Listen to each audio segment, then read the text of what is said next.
All right. Welcome to Collectively Healing. We're excited today to talk about childhood trauma and share our experiences of what we went through and the tools that we use to overcome the trauma that we experienced. The biggest childhood trauma I think that I experienced and went through was my dad leaving when I was about 8 years old. We had gone on a family vacation to Utah.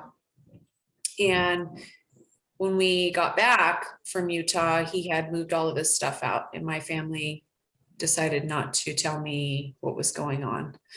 So about a year after that, I got into a big fight with him and asked him, why did you leave? And he said, because I'm gay, get the fuck out of my car. And we didn't talk for a year after that. And so that really, going through that experience, I think really, it was very difficult on me as a kid, not understanding, not really comprehending why nobody wanted to share with me what was going on. And I was pissed off and angry and upset and hurt that they chose not to tell me because they didn't think that I was old enough. So that was, I would say that had the biggest impact on me as a kid. So what kind of things did you guys experience in your childhood? Mine stems from a long time. My dad was, he was a drug addict and alcoholic. And he was, he was burned as a child and blamed everybody for it. So, he had a lot of issues with himself and everybody else from that. So, he always thought he was funny and scaring the shit out of me. When I'm going to bed, he would hide, him and his friends would hide. One would be outside the window, one would be in the closet. And, I wouldn't know until I was going to bed, and they would start making all kinds of noise. And, just beforehand, my dad would be talking about the Twaco monster was going to, come and get me. And that was, that was the thing that started it. And then, with that mental abuse, I was always the fat, stupid girl. And, you weren't, you didn't speak unless spoken to. There was one time, we had really long hair, and my mom went and cut hers. He didn't speak to her for a couple weeks because of it, So, a lot of that. And then, of course, my cousins came along, which I had a whole bunch of male cousins. And I was probably about 8, I guess. Now I can remember one of my cousins like molding me or something, I guess, having me watch porn with them. And, we were drinking, we were all smoking, stuff like that. And what age were you about then?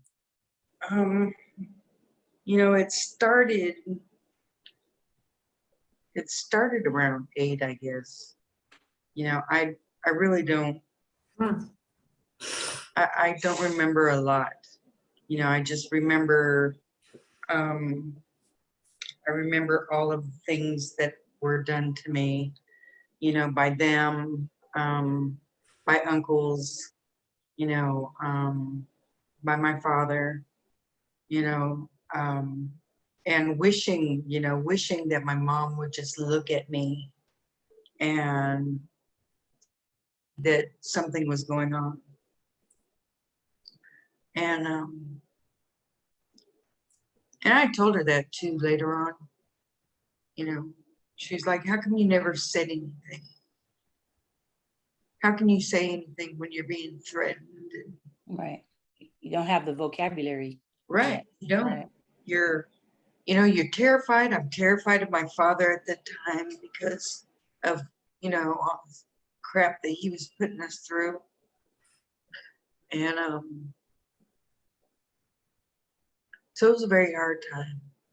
I didn't realize until I was 21, 22 that it was my fault, Mhm. So I don't know why the fuck I'm tearing up. You're touching on things that are still in need of healing, I just saw something about this today. It says, when you're able to tell your story without crying, you've completely healed. So even though it's been a long time for you, there's still something within that still probably needs some attention and healing regarding No, that. I think it's menopause. I think it's menopause. I've been going I through it love all you. day long today. I love so, you. Yeah, so, That could be it. It could be hormonal too, but Yeah. who- many times I can talk about this and Of course, not, yeah. and not cry. So, today I really think it's hormonal.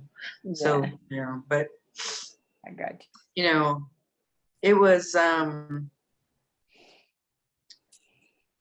hard. It was very hard, because I had shit coming from every angle you. Mhm. when I was a kid.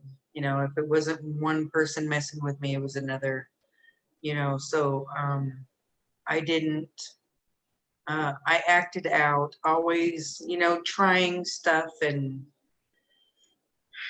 trying to to commit suicide. Um, because I just didn't want to be here. I was tired of being here. I was tired of being abused from, this, that, and the other way, and even from myself, so, Mhm. and that didn't stop until I think the last time I tried to commit suicide, I was 30 something. Mhm. So even well into, it took a long time to get over and to heal and to forgive, Mhm. to forgive things. Mhm. So even when my dad was dying, I still had to reassure him that I loved him, regardless of what had happened. And, I got over that, but he didn't, so he held that for a long time, Yeah. which, I guess you try to rape your child and that's going to stick with you. He tried to guilt trip me and like he was going to commit suicide and this and that. And I'm like, I had to get over it. I had to get over it so that way I could heal myself and live through life Mhm. instead of just surviving all these times. I had to get over it. I had a daughter at the time. You don't get to go and guilt trip me over that shit anymore. You know. How do you feel that you were able to work through that? Like, what helped you work through that? To get to a point where you made yourself like, you just said, had to get over it.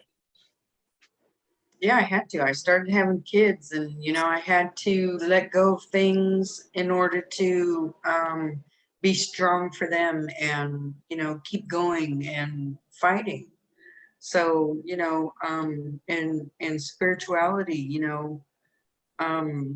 getting out of religious things and into spirituality itself and loving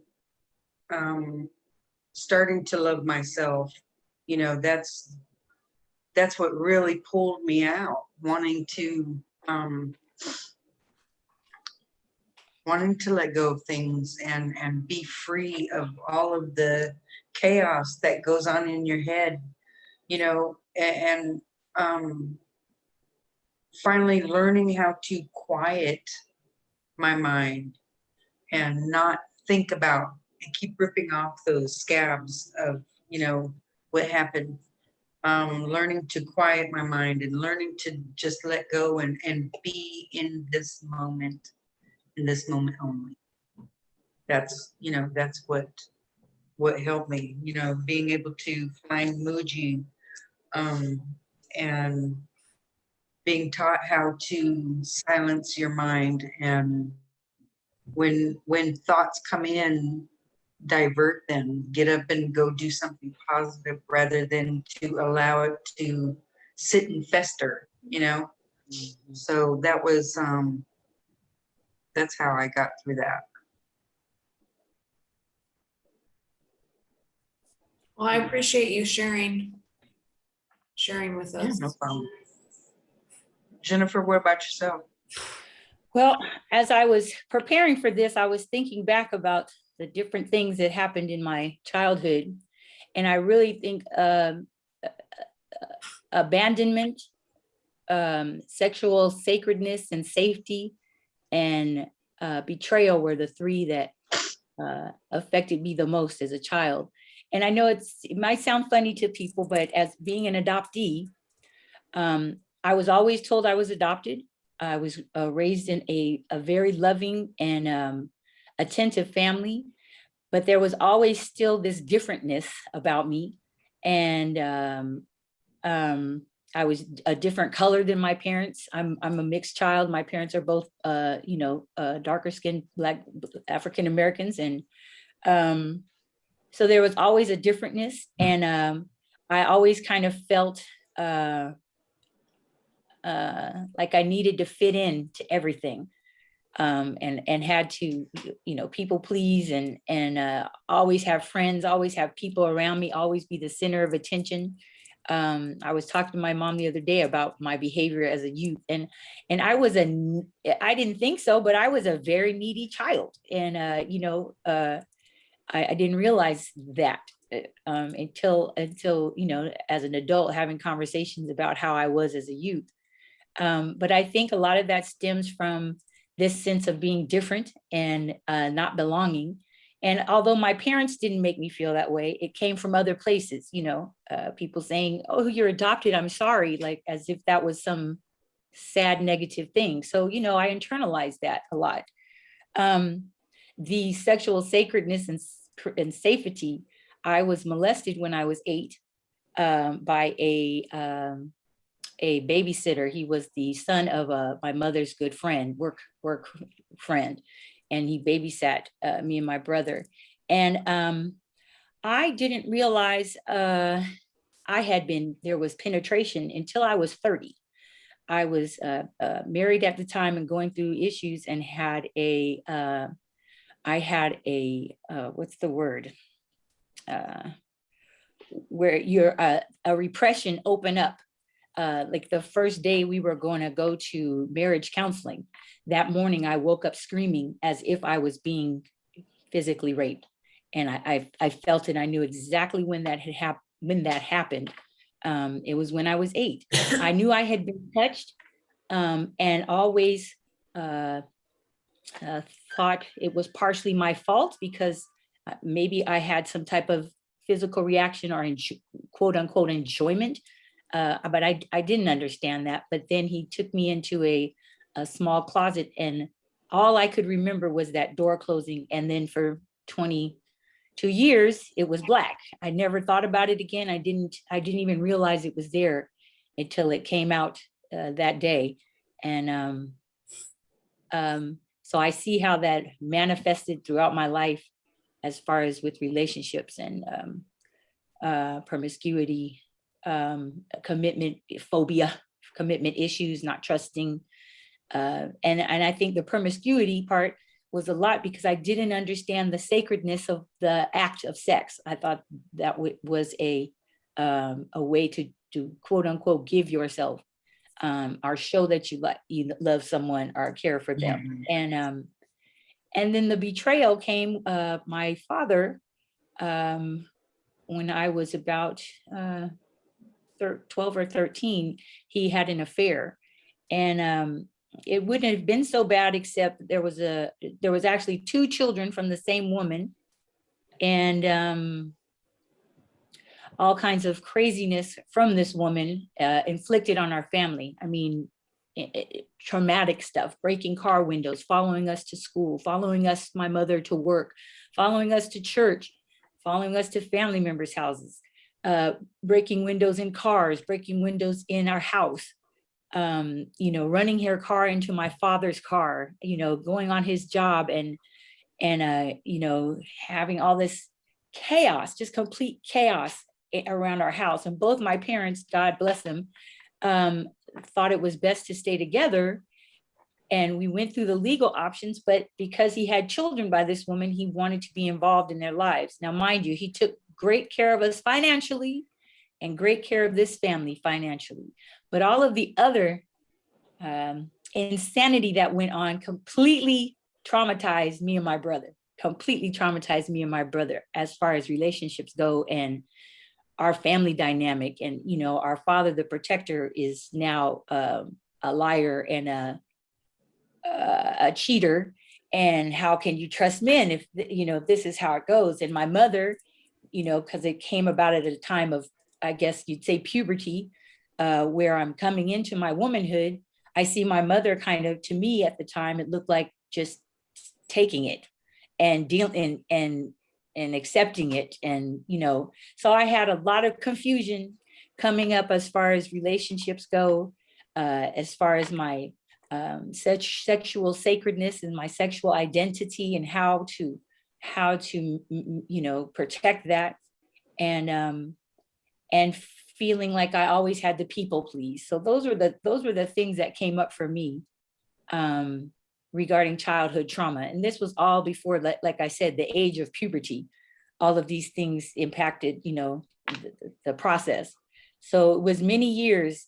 One of the things I did, which I'm glad about, was during that time when I was about almost 30, and my former husband and I were attempting marriage counseling. He ended up going for, I think, maybe 5 sessions. It was like every 2 weeks. I ended up going for a year, every 2 weeks. And that was one of the best things I ever did for myself. I went by myself solely and just kept the therapy going. And I'd always had this impression of, psychotherapy as blaming other people, and or blaming your mother, or blaming, these Freudian kind of ideas. And it really wasn't. I got a good therapist, female therapist who I could work with. And she made me identify some things and just, and bring up what I was feeling, identify it. I did a lot of inventory work, as they say in the AA, but it's true. You need to do inventory work in any aspect of your life that you're working on, and to kind of identify where these things were impacting me, the people pleasing, the feeling like I couldn't set boundaries and just didn't have any type of boundaries for myself. So, but yeah, that was the biggest thing that helped me, was the therapy, to start on that path of kind of identifying things about myself that I needed to work on, and where it was attached to in my past. My sense of self-worth, and accepting, people who are, narcissistic and too proud, and not being able to set a boundary for myself, so. Mm-hmm. Yeah, it was after marriages and after the kids were grown up that I was able to start setting boundaries with people. Yeah. And I think that last relationship I was in, that was it, that I wasn't going to tolerate anymore mistreatment. You know, even if he just spoke it, I'm gonna slap the shit out of you. No, you're not. And I know that I'm worth more than that. And you're not gonna do that. And you know, I stopped that right then and there. Yeah. Didn't even allow it to go. And so, you know, boundaries was you know, it's funny how we have to, that it takes us up until our 40s and 50s, and you know, that we finally are, you know, Not so coming to that hard-headed. balance. Yeah, coming to that balance, you know, that Yeah. damn kid, you know, who's a pain in the ass, you know, always getting in trouble, always, you know, allowing things to happen and not loving themselves is finally, you know, I guess the half century mark is. Yeah. Well, I'm hoping that this is a dialogue that reaches women younger than us Mhm. who are experiencing this for the first time, or if they see a repetitive pattern. Uh, Someone told me before, you know, if you have 5 relationships in a row and they're all this crazy kind of drama filled, Mhm. you know, aggressive filled kind of thing. It is not the men. It is something within us that needs to be addressed immediately before you go in. It's like AA. You're not supposed to get into relationships for at least 1 or 2 years after getting sober, because Yeah. you have a lot of work for on yourself to do new things in a sober mind. I think the same thing is with coming out of traumas, is before you start a relationship, you need to start healing up these traumas Right, right. within yourself and identifying what it is you need to work on to move forward into any relationship, because you're going to be doing new things with a new sense of forgiveness or acceptance, or you know, putting things in their right place, and not carrying it as a heavy load anymore, but being able to say, this has impacted me in the, this was an impact on me, but I Yeah. can move past its effects as an adult. I saw this thing the other day that I shared with people, my friends, that said, you know, you're not responsible for the childhood traumas that are placed upon you. But as an adult, you're 100% responsible for healing it and putting yourself on the right, Yeah. on the right path. Right. 100%. So Right. it no longer can be that, you know, the abuse that I suffered, or the abandonment that I felt, that, you know, finding that self-worth and self-love, and working on whatever it is, you know, you need to heal Yeah. up. We're gonna mirror ourselves in people, you know, so the things that, you know, we need to work on are the type of people that are gonna come into our life Mhm. to teach us that lesson, Oh yeah. you know. So, you know, if you're desperate, you know, I was desperate to be loved and brought in all this desperate action, you know, until I healed it. And, you know, now it's, you know, I'm attracting love and light and healing, uh, and not that desperation or that anger, you know, or resentment or anything. So, you know, and we'll keep getting those people until we fix it. So they're, you know, people, everybody is going to mirror something to us. You know, Yeah, they're going to be took me a while either a for that. lesson or, you know, A blessing. yeah. Yeah. We're like at 5 minutes. Do you guys want to stop and start another portion of the recording today and go forward with this? Yeah, let's do that. Okay. All right. Missy, you want to start it? Can you start it on your end?